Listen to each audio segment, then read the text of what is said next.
គោរពនឹងជំរាបសួរក៏ដូចជាសួស្តីទៅកាន់ពុកម៉ែបងប្អូនទាំងអស់គ្នាថ្ងៃទី21ខែ12ឆ្នាំ2025 Channel លោកគ្រូមានលេខតម្រុយសម្រាប់បងប្អូនលេងកំសាន្តទៀតហើយលោកគ្រូបានរៀបចំរួចជាស្រេចសម្រាប់បងប្អូនដែលចូលចិត្តការផ្ដល់តម្រុយឆ្នោតរបស់លោកគ្រូសម្រាប់បងប្អូនដែលទើបតែស្គាល់ Channel របស់លោកគ្រូសូមជួយចុចជាវឬ Subscribe និងចុចមេដៃឲ្យលោកគ្រូម្នាក់មួយផងបាទដើម្បីជាកម្លាំងចិត្តតោះបងប្អូនកុំឲ្យខាតពេលវេលាយូរយើងចូលទៅកាន់តម្រុយទាំងអស់គ្នា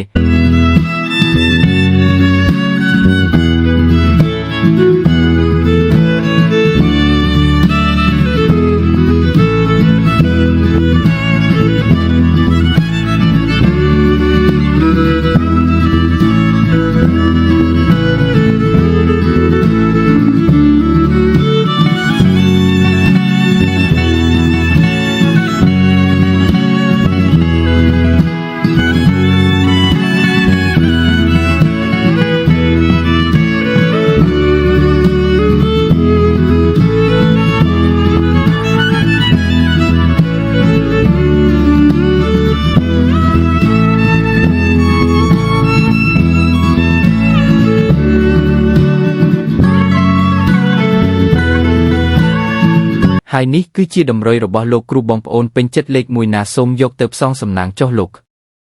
រូចែកជូនដោយមិនគិតថ្លៃជាចុងក្រោយលោកគ្រូសូមជូនពរបងប្អូនរកទទួលទានមានបានគ្រប់គ្នានិងទទួលបានសំណាងល្អពីតម្រុយរបស់លោកគ្រូសូមជម្រាបលា